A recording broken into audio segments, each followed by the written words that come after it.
অন্তরে খবর জানে কে? আমার স্বামীটা ওজন বাড়াইতো কি দিয়া? কেউ জানে না, কঙ্কর দিয়া। আর কি যে ছোট্ট ছোট্ট যে পাথর কিছু আছে দেখবেন ধানের মধ্যে, চালের মধ্যে বিভিন্ন সময় থাকে না?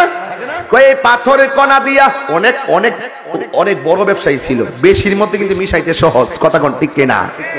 একেবারে সবগুলার ভিতরে 1 কেজি হোক আর আধা কেজি হোক, 1 পোয়া হোক আধা কেজি হোক, এইভাবে বাড়াইয়া বাড়াইয়া ওজন বাড়াইয়া মানুষের কাছে বিক্রি করত। আর টাকা নিয়া নিয়া এই লোকটা সুন্দর করে চলাফেরা করত। আমি এত কথা বললাম কিন্তু আমার স্বামী মানে না। স্বামীর দল, স্ত্রী তোমারে কয় তুমি গাঞ্জা খাও না, মদ খাও না, নেশা কইরো না, জুয়া খেললো না, তুমি স্ত্রীর দমক মেরা উড়াইয়া দিতে পারবা, কবরে গেলে ধরা খাইবা। আমার মা, স্বামী বলে তুমি নামাজ পড়ো, পর্দা করো, বেপর্দা চইলো না, স্বামীর কথা অমান্য করে চলতে পারো, কিন্তু কবরে শাস্তি আছে না নাই? যার যার দায়িত্ব পালন কইরা যান। স্ত্রী কই আমার স্বামী কঙ্কর দিয়া এইভাবে ওজন বাড়াইতো, আমার মন বলতেছে অন্য কোনো কারণ নাই, আমার আল্লাহ মানুষকে আমার স্বামী ফাঁকি দেওয়ার কারণে আমার আল্লাহ তার প্রতি অসন্তুষ্ট হয়ে গেছে, এর বেশি কিছু আমি বুঝি না। এলাকার মানুষ বুঝা বলেছে হ্যাঁ এটা তো অনেক কঠিন। ওয়ামাকারু ওয়ামাকারাল্লাহ ওয়াল্লাহু খায়রুল মাকিরিন।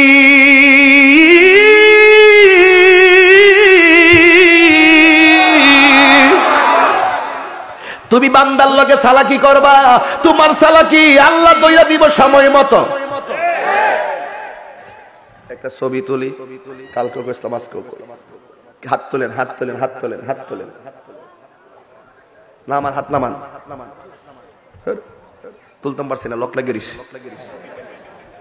লক লাগিয়ে দিস, আমি তুলতাম পারছি। যদি আমি কয়ে ছবি তুলছি আপনারা করবেন দিককালয়, লক লাগিয়ে দিছে, ছবি তুলতাম পারি নাই, আমি কিন্তু প্রমাণ দেখাইতে পারি নাই। এখন হাত তোলেন, এই হাত নামান, এখন ছবি তুলছিনি।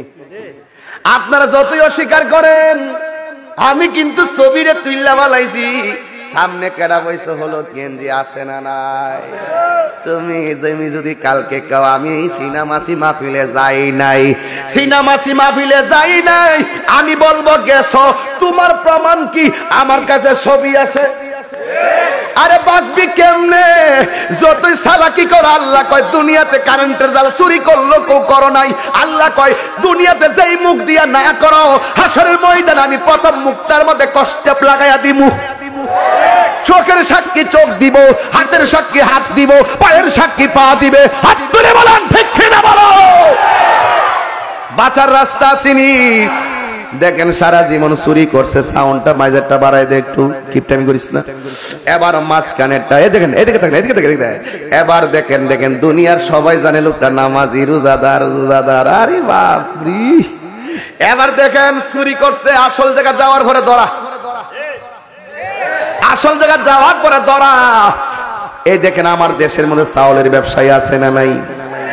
আমরা দেশের মধ্যে কিন্তু এই জিনিসগুলা নাই। চালের মধ্যে পাথর মিশাইলে মানুষ কিন্তু কিনে না, ধানের মধ্যে পাথর দিলে মানুষ কিন্তু কিনে না। আমার দেশে আবার এই জিনিসটা নাই, ঠিক কিনা? নাই বুঝলে বাক্কাবি। আরে এই দেশের মধ্যে গমের মধ্যে, ভুট্টার মধ্যে পাথর মিশাইছে, তোমার দেশে নাই মানে কি? আরো বেশি আছে। আমার দেশে 4 কেজি দুধের মধ্যে আধা কেজি পানি মিশাইয়া বিক্রি করে। নাই বলে নাই বলে ওয়াজ রাত্রাইলে বুঝাইলাম বলে কম আসে বছর যা ওয়াজ গুয়ারের মুরগি সব লইলাম বলে কালেকশন কইরা। কেউ আসেনি মানে মাইন্ড করেন না, আমার কথা বাস্তব। আরে ওই দেশে তো পাথর মিশাইছে, পাথরের সিস্টেম ছিল, বালুর সিস্টেম ছিল, মরুভূমিত্ব, এটা থাকতরিত্ব। আর আমার দেশের মধ্যে 3 কেজির মধ্যে আধা কেজি পানি মিশাইয়া 50 টাকা কেজি দুধ, 25 টাকা হেফাহাদা পানি দিয়ে ব্যবসা করে নিচ্ছে। কথা কন কিনা? তো করোনা অসুবিধা কি? বেসো দুধ বিচ্ছা মূল্য আনো, দুধ বিচ্ছা বত্তা খাও, দুধ বিচ্ছা গুস্ত আনো, অসুবিধা কি? কিন্তু পানি যখন মিশাইবা তখন বুঝতে হবে কবরে তোমার জন্য সাপ অপেক্ষা করতেছে। কথা কন ঠিক না? ঠিক এর চাইতে সরল ওয়াজ মনো আমি করছি না। এটা একদম সহজ সরল ওয়াজ। কারণ কেন? আমরা যা করব তার হিসাব দেওয়া লাগবে। লাগবে কি লাগবে না বলেন? তাইলে আমরা আজকে থেকে দুধের মধ্যে কি পানি মিশাবো? এখন কইবেন হুজুর ঠিক আছে পানি তো মিশানা, আর কিছু আসেনি। আমি তো গবেষণা করি, আরো আছে। দেখবেন আপেল যখন কিনতে যাইবেন ঠুঙ্গাটা তলে দেখবেন মুড়া একটা লাগাই রাখবো ওজন বাড়াইবার লাগিয়া। কথা কোন ঠিক কিনা বলেন? ঠুঙ্গার হলো কোনো সাপ নাই, ওই লাশের জানাজা হলো সাপ নাই, লাশটারে কবরের পারে নিয়ে গেল সাপ নাই। দুইজন কবরের মধ্যে যেই মাত্র নামলো, নামার পর কোনো সাপ নাই। লাশটারে কবরে নামাইছে কোনো সাপ নাই, কিন্তু লাশটারে নামানোর পর দুইজন যখন উঠে গেছে দেখতেছে কবরের চতুর্দিকে দিয়া 450 কিলোমিটার সাপ দেখা যায়। জোরে কোন আল্লাহু আকবার। এমন ভাবে সাপ কবরে ডাকটা দেওয়ার আগে তার লাশটারে এমন ভাবে পেছান শুরু করেছে, সবাই তারে কোন রকম ভাবে মাটি দিয়া বাড়িতে চিন্তা করতেছে এই লোকটা তো 5 ওয়াক্ত নামাজ পড়তো, এই লোকটা তো হজ করেছে, এই লোকটা তো যাকাত দিয়েছে, কিন্তু এই লোকটা এত ভালো, তার মুখের মধ্যে দাঁড়িয়ে আছে, কিন্তু লোকটার কবরের মধ্যে সাপ দেখলাম কেন? আমরা তো জানি সাপ হলো কবরের আযাবের প্রতীক, কিন্তু কবরের ভিতরে সাপটা কেন আসলো? নিশ্চয়ই সে যদিও ভালো কাজ করছে, এমন কিছু কাজ করেছে যে এই কাজের কারণে আমার আল্লাহ অসন্তুষ্টি হয়ে গেছে। আবার কিছু মানুষ আছে দেখবেন একটা মহিলা সারা দিন শুধু জিনা করত, রাতের বেলা জিনা করত, প্রতিদিন তারা এইরকম জিনা করত, কিন্তু আমার নবী একদিন কই লোকটা মেয়েটা জান্নাত, এই মহিলাটা জান্নাতি। জিজ্ঞেস করে হয় নবী গো কেন কেন কেন? ওই এই মহিলাটা একদিন রাস্তা দিয়া যাইতেছে, একটা কুকুর কুপুরে থেকে পানি তোলার জন্য, পানি পান করার জন্য পাগল হয়ে রইছে। কুকুরটা তৃষ্ণায় কাতর, এই মহিলার পা থেকে পায়ের মোজাটা খুললা ওই মোজাটা কূপের মধ্যে ভিজাইয়া ওই মোজাটা চিপ দিয়া কুকুরটারে পানি পান করাইছিল। আমার আল্লাহর রহমতের দরিয়ায় জোশ মাইরা উঠেছে, আমার আল্লাহ তার জীবনের গুনাহগুলি মাফ করে দিয়েছে। এটা বুঝাইলাম কি? দেখো পাহাড় পরিমাণ গুনাহ মাফ হয়ে যায় একটা ভালো কাজের দ্বারা, আবার পাহাড় পরিমাণ নেকের থাকার পরেও তোমার জাহান্নামী হয়ে যায় বা একটা গুনার দ্বারা। এই জন্য এইভাবে চলা যাবে না রে বাবা। ওই কবরে সাপ দেখা এবার মানুষে বাজারে বলা বলি করলো লোকটা এত ভালো মানুষ ছিল, কিন্তু কবরে দেওয়ার আগে কেন তার কবরে সাপ দেখা গেল? তাইলে ওরা বলতেছে তুই জানোস নি এমন কোন কাজ যে এই কাজটা সে খারাপ কাজ করেছে? কই আমি তো জানি না। তুই জানোস নি? কই আমি জানি না। তুই জানোস নি? আমি জানি না। একজন ডাক দিয়া কই তোরা কেউ না জানলে আমার মন বলতেছে একজন জানতে পারে। এই লোকটা কেডা? কই এই লোকটা হলো তার স্ত্রী। ঘরের ভিতর কি আছে তারা দুইজন পার্সোনাল ব্যাপারে জানে। এই জন্য আমার নবী বলছে একটা স্বামী যখন মারা যায়, স্ত্রী যখন কয় আল্লাহ আমার স্বামীটা বড় ভালো ছিল, আমার নবী কয় স্ত্রী ভালো বলার কারণে আমার আল্লাহ স্বামীটারে জান্নাত দিয়া দেয়।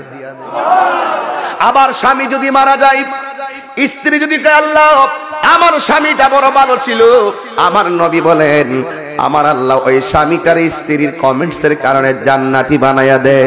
এই জন্যই তো আল্লাহ বলছেন হুন্না লিবাসুল লাকুম ওয়া আনতুম লিবাসুল লাহুন্না। নারী হলো পুরুষের পোশাক আর পুরুষ হলো নারীর পোশাকে। আমার আম্মা জামাই বয়ে কাজ্জা করবা ঠিক আছে হতে পারে, কিন্তু এটারে ধরে রাখবে না গো মা। একটা কথা মনে রেখো, আল্লাহর কাছে বলো আল্লাহ আমি যদি আমার স্বামীর আগে মারা যাই দুঃখ না হুরুর মতন লাগিয়া থাকেন না, ঝগড়া বিবাদ করবেন না। আল্লাহ বলছে আমি আল্লাহকে ছাড়া যদি, নবী বলেন আমি আল্লাহকে ছাড়া যদি পৃথিবীর কাউকে সেজদা করার অনুমতি দিতাম তাহলে আমি স্ত্রীকে অনুমতি দিতাম স্বামীকে সেজদা করার জন্য। জবানটা খুইলা বলেন আল্লাহু আকবার। আর মোহাম্মদ কয় ইয়া রাসূলুল্লাহ। ও যুবক পায়ের মধ্যে হাত দিয়া বলি ওই কবরের মধ্যে সাপ কেন? এবার বাজারে খারাপ লাগতেছে আপনার কাছে? একটু শিক্ষার জন্য ওয়াজটা করতেছি, আর কিচ্ছু না বাবা। একটা বিষয় শিক্ষা রাখেন আজকে। আমার ওই বাজারের মানুষগুলো ডাক দিয়ে কয় তার স্ত্রী হয়তো জানতে পারে, আসো না আমরা গিয়ে তার স্ত্রীর কাছে বলি তোমার স্বামীর কবরের মধ্যে আযাব দেখলাম, আমরা তো দেখছি তোমার স্বামী বড় আল্লাহওয়ালা, আমরা তো দেখছি তোমার স্বামী অনেক ভালো, কিন্তু কবরের ভিতরে কেন সাপ দেখলাম? এমন কোন কাজ জানোনি তোমার স্বামী অন্যায় করেছে যে এই কথাটা আমরা জানি না তুমি জানো? জামাই বউর মধ্যে পার্সোনালি অনেক বিষয় থাকে যেটা বাহিরের মানুষ জানে না, দুইজনে জানে, কথা কোন ঠিক কিনা? এই জন্য আব্বুরে ও বাবা ওই মুহূর্তে স্ত্রীটা চোখের পানি ফালাইয়া কই বুঝা ফালাইছি, আসলে আপনারা জানেন না আমি একটা জিনিস জানি। কি জানেন? কি জানেন? কই আমার স্বামী ব্যবসা করত, সবাই জানে হালাল ব্যবসায়ী, আমার স্বামী ব্যবসা করত, সবাই জানে আমার স্বামী অনেক ভালো, কিন্তু আমার স্বামীর ব্যবসার ভিতরে একটা বদ অভ্যাস ছিল যেটা আপনারা কেউ জানেন না, মসজিদের মুসল্লিরাও জানে না।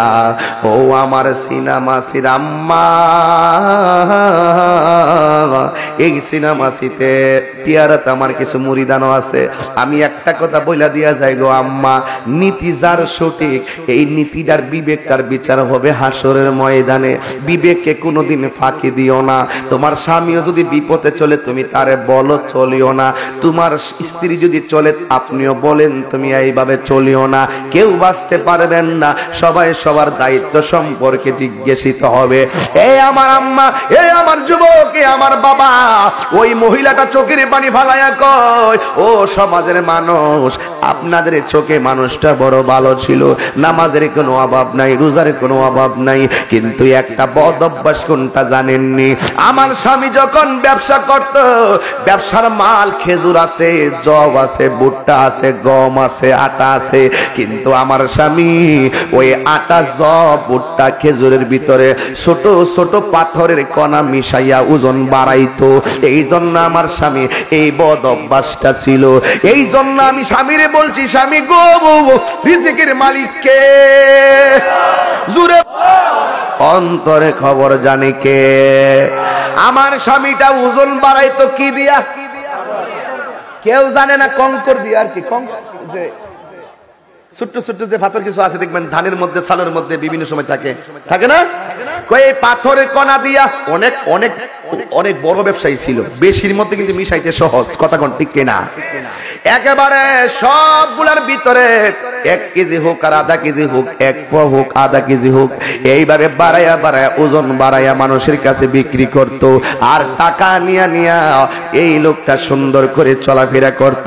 আমি এত কথা বললাম কিন্তু আমার স্বামী মানে না। এই স্বামীর দল, স্ত্রী তোমারে কয় তুমি গাঞ্জা খাও না, মদ খাও না, নেশা কইরো না, জুয়া খেললো না, তুমি স্ত্রীর দমক মেরা উড়াইয়া দিতে পারবা, কবরে গেলে ধরা খাইবা। এ আমার মা, স্বামী বলে তুমি নামাজ পড়ো, পর্দা করো, বেপর্দা চইলো না, স্বামীর কথা অমান্য করে চলতে পারো, কিন্তু কবরে শাস্তি আছে না নাই? যার যার দায়িত্ব পালন কইরা যান।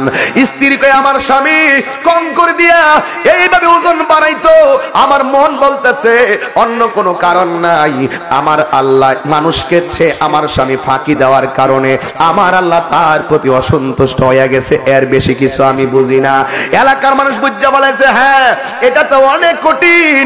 ওয়ামাকারু ওয়ামাকারু আল্লাহ ওয়াল্লাহু খায়রুল মাকিরিন।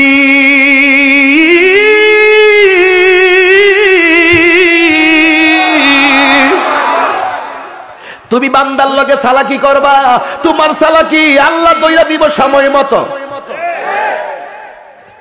একটা ছবি তুলি, কালকে ইসলাম আজকে হাত তোলেন, হাত তোলেন, হাত তোলেন, হাত তোলেন, না আমার হাত নামান,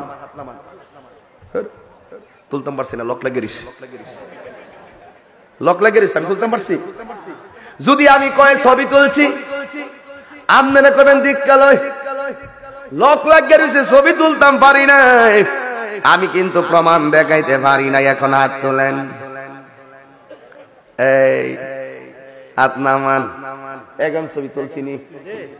আপনারা যতই অস্বীকার করেন আমি কিন্তু ছবিরে তুইলা বালাইছি, সামনে কেডা বইছে হলো গেঞ্জি আছে না নাই? তুমি যদি কালকে কাও আমি সিনামাসি মাহফিলে যাই নাই, সিনামাসি মাহফিলে যাই নাই, আমি বলবো গেছো, তোমার প্রমাণ কি? আমার কাছে ছবি আছে। আরে বাঁচবি কেমনে? যতই সালাকি কর, আল্লাহ কয় দুনিয়াতে কারেন্টের জাল চুরি করলো কেউ করো নাই। আল্লাহ কয় দুনিয়াতে যেই মুখ দিয়া না করো, হাসরের ময়দানে আমি প্রথম মুখটার মধ্যে কষ্টেপ লাগাইয়া দিমু। চোখের সাক্ষী চোখ দিব, হাতের সাক্ষী হাত দিব, পায়ের সাক্ষী পা দিবে। হাত তুলে বলেন ঠিক কিনা বলো। বাঁচার রাস্তা চিনি। দেখেন সারা জীবন চুরি করছে, সাউন্ডটা মাইজারটা বাড়াই দে একটু, কিপটামি করিস না। এবার মাঝখানেরটা এই দেখেন, এদিকে দেখেন, এদিকে দেখেন। এবার দেখেন দেখেন দুনিয়ার সবাই জানে লোকটা নামাজি, রোজাদার রোজাদার। আরে বাপরি। এবার দেখেন চুরি করছে, আসল জায়গা যাওয়ার পরে ধরা, আসল জায়গা যাওয়ার পরে ধরা। এই দেখেন আমার দেশের মধ্যে চাউলের ব্যবসায়ী আছে না নাই? আমরা দেশের মধ্যে কিন্তু এই জিনিসগুলা নাই। চালের মধ্যে পাথর মিশাইলে মানুষ কিন্তু কিনে না, ধানের মধ্যে পাথর দিলে মানুষ কিন্তু কিনে না। আমার দেশে আবার এই জিনিসটা নাই, ঠিক কিনা? নাই বুঝলে বাক্কাদি। আরে এই দেশের মধ্যে গমের মধ্যে ভুট্টার মধ্যে ভাতকর মিশাইছে, তোমার দেশে নাই মানে কি? আরো বেশি আছে। আমার দেশে 4 কেজি দুধের মধ্যে আধা কেজি পানি মিশাইয়া বিক্রি করে। নাই বলে নাই বলে ওয়াজ রাত্রাইলে বুঝাইলাম বলে কম আসে বছর যা ওয়াজ গুয়ারের মুরগি সব লইলাম বলে কালেকশন কইরা। কেউ আসেনি মানে মাইন্ড করেন না, আমার কথা বাস্তব। আরে ওই দেশে তো পাথর মিশাইছে, পাথরের সিস্টেম ছিল, বালুর সিস্টেম ছিল, মরুভূমিত্ব, এটা থাত্তরিত্ব। আর আমার দেশের মধ্যে 3 কেজির মধ্যে আধা কেজি পানি মিশাইয়া 50 টাকা কেজি দুধ, 25 টাকা হেফাহাদা পানি দিয়ে ব্যবসা করে নিচ্ছে। কথা কন কিনা? তো করোনা অসুবিধা কি? বেশো দুধ বিচ্ছা মূল্য আনো, দুধ বিচ্ছা বত্তা খাও, দুধ বিচ্ছা গুস্ত আনো, অসুবিধা কি? কিন্তু পানি যখন মিশাইবা তখন বুঝতে হবে কবরে তোমার জন্য সাপ অপেক্ষা করতেছে। কথা কন ঠিক না? ঠিক। এর চাইতে সরল ওয়াজ মনো আমি করছি না, এটা একদম সহজ সরল ওয়াজ। কারণ কেন? আমরা যা করবো তার হিসাব দেওয়া লাগবে। লাগবে কি লাগবে না বলেন? তাইলে আমরা আজকে থেকে দুধের মধ্যে কি পানি মিশাবো? এখন কইবেন হুজুর ঠিক আছে পানিটা মিশানা, আর কিছু আসেনি। আমি তো গবেষণা করি, আরো আছে। দেখবেন আপেল যখন কিনতে যাইবেন ঠুঙ্গাটা তলে দেখবেন মুড়া একটা লাগাই রাখবো, ওজন বাড়াইবার লাগিয়া। কথা কোন ঠিক কিনা বলেন? ঠুঙ্গারও একবার খেয়াল করে দেখো, মাগরিবের আগে আমার রাসূল কোন সুন্নত পড়েন নাই। এই সময়টা বড় কিয়ামতের সময়। আমার নবী বুঝাইয়া দিয়েছে, আল্লাহ গো দেখো তোমার বান্দারা তোমার ফরজের জন্য দৌড়তেছে, তোমার ফরজের জন্য দৌড়তেছে। আল্লাহু আকবার। কি বুঝাইতাম এই অল্প সময় আমি কি বুঝাইতাম? একটি কথা বলে দিয়ে যায়, এই তাহিরি কণ্ঠ থাকবে না। মনে রেখো ফুলের সৌরভ মানুষের গৌরব চিরদিন থাকে না।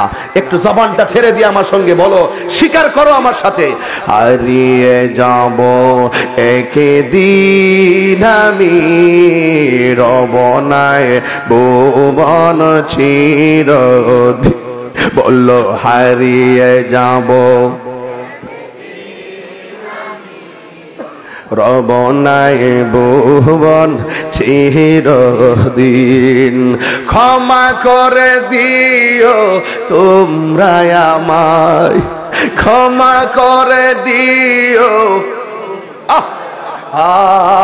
ভুল করে তাকি যদি কোনো দিন, হারিয়ে যাব একদিন। হারিয়ে যাব একদিন আমি রবনায় ভুবন চিরদিন। বল হারিয়ে যাব একদিন আমি রবনায় ভুবন চিরদিন। যদি কি আল্লাহু আকবার বলবেন না? ওই কবরের মধ্যে শুধুমাত্র সাপ। আল্লাহর বন্ধুরে জিজ্ঞাসা করো, আল্লাহর বন্ধু কবরের মধ্যে সাপ আমরা কি করব? কয় 2 বার কবর করলা সাপ, এখন যদি কবর করো ওই কবর যদি সাপ দেখো কিছু করার নাই, সাপ সহকারে তার দাফন করা লাগবে। এবার লোকেরা ডাক দিয়ে কয় হুজুর এই লোকটা তো 5 ওয়াক্ত নামাজ পড়তো, এই লোকটা তো রোজা রাখতো, এই লোকটা তো আপনার সঙ্গে জিহাদ করতো, এই লোকটা তো আপনার পিছনে নামাজ পড়তো, এই লোকটা তো এত এত কাজ করতো, আপনারা বলেন তার শাস্তি কবরে কেন হয়? আমার নবী জানার ক্ষমতা আছে না নাই? এবার ডাক দিয়া কই ঠিক আছে তারে কবরের মধ্যে দাফন করে দিবে। সাপ থাকলো দাফন করবে, না থাকলো দাফন করবে। কয়েকটা কাজে দেরি করা যাবে না, জানাজার পরে দেরি করা যাবে না, তাড়াতাড়ি দাফন করা লাগবে। উপযুক্ত মেয়ে হলে দেরি করা যাবে না, টাইম মতো বিয়া দেওয়া লাগবে। এই জন্যই জানাজার নামাজের পরে আমরা বেশি লম্বা করে দোয়া করি না, অল্প করে দোয়া করি। কিন্তু জানাজার আগে দোয়া করা জায়েজ আছে, দাফনের পরে দোয়া করা জায়েজ আছে, জানাজার নামাজের পরেও দোয়া করা জায়েজ আছে, আছে না নাই? আমার বাবা বাবা গো, এবার ডাক দিয়া কয় কবরে সাপ থাকলে তারে দাফন করব। এবার 3 বারের মাথায় কবর করলেন। আমাদের দেশে দেখবেন আব্বা কবরটা করলে অনেকের কবর আছে, কবরটা করার পরে অনেক সুন্দর দেখা যায়। অনেক মানুষকে দেখ মাশাআল্লাহ কবরটা কত সুন্দর হইছে। আরে সারা জীবন এরই ক্ষেতের লাইলে আমার মুরব্বী আব্বা গরুর ঘাস কাটছে, আপনার আব্বা গরুর ঘাস কাটলো, এরই ক্ষেতের ধান কাটলো, ধান দান। কই গো কোন জায়গা থেকে যদি কোনো মহিলা টহিলা আয়া ক তোমার এই বিপদ আছে এই বিপদ আছে, একটু স্বর্ণ দো, পরে এক মানে টুকরা দিবা, দেওয়ার পরে কইবা আরেকটা বিপদ আছে এটা হইলা দিছ, আরেকটা দিছে এইটা হইলা দিছ, আরেকটা দিছে এইটা হইলা দিছ, স্বর্ণ মন্য সব দিয়া দিও না। একটু পরে আল্লাহ নিছে কত। মানুষরে এত সহজে বিশ্বাস করেন না, মানুষ বড় ডেঞ্জারাস। কথা কোন ঠিক না বে ঠিক? এই কোরআনে বলছে মানুষ আশরাফুল মাখলুকাত, আবার মানুষ পশুর চাইতে আরো নিকৃষ্ট। আপনাকে আসল নকল চিনতে হবে। আল্লাহ রাব্বুল আলামিন, আমার কথায় যদি কোনো বিয়াদবি হয় আল্লাহর রাস্তে মাফ চাই। আমার অনেক ভাষাগতভাবে তুই তুক্কার হয়ে গেছে, মাইন্ড করেন না। আর অনেকে তুই কইছিস কি লেগে অনেকে মাইন্ড করে, হ্যাঁ ও মানুষ বেশি ভালো না। আমরা যখন গজল গাই মাওলা তুই রে তুই আহওয়ালে আখেরে, মাওলা তুই রে তুই। ফটো আছে কইলাম যে কোনো অসুবিধা আছে? তা আপনারে তুই কইছি, আপনি বেজার হয়ে গেছেন গা। আল্লাহরে তুই কইছি, আল্লাহ বেজার না। আল্লাহ কইছে এমনি এমনি ডাক, আমি আল্লাহ মনের খবর জানি। তো আপনারও যখন তুই তাকার করি তখন আমার দিলের খবরটা জানি না। আমি কিন্তু রাগ কইরা কই না, আমি ভালোবাসা কইরা কই। আর রাগ করলে আপনারা কেমন আছেন? সব ভালো আছেন না? আপনারা সবাই ভালো আছেন না? এমনি কমু কিতা করুন, লবণ কমু, নুন আর কইতাম না, তরকারি কমু, সানুন আর কইতাম না, এই তো সবই তো ইনশাআল্লাহ ভারী। তবে একটা কথা, বান্দারে ঠকাইবা তোমারে ঠকাইব কে? এই কিয়ামতের সময় ডাইরেক্ট কও, বান্দারে যদি কেউ ঠকায় তাকে ঠকাই কে? আর জোরে বলো কে? আল্লাহ কবুল করুন, আমিন।